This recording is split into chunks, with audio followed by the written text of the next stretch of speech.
The biggest thing that I would say real estate investors are going to face as a red flag or get blindsided by is that they watch TV shows where they watch someone take a house in 20 minutes to an hour and make it amazing.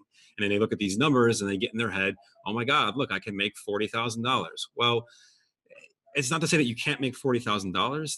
It's more, better way to put it would be the shows leave out a lot of the details, the hard work. Obviously, you can't really flip a house in an hour.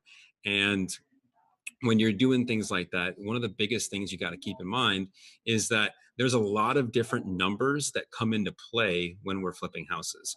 And if you're not careful, and really, if you don't have the proper education behind yourself to understand all the numbers that go into flipping houses, you're going to find yourself at the end of the day with little to no money left, or even worse situation, you're going to find yourself negative and actually owing money when you sell them.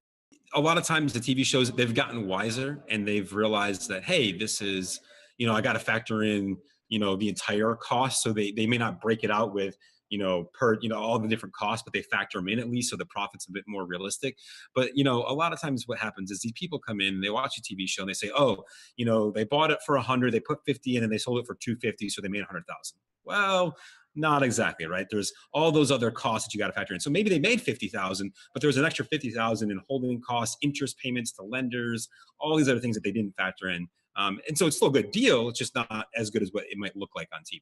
So just got to really understand that the TV shows simplify things. There's a lot of numbers like carrying costs, interest, utilities, insurance, all of these things that you got to factor into doing a deal. So keep in mind those numbers when you're thinking about or potentially looking at doing a deal.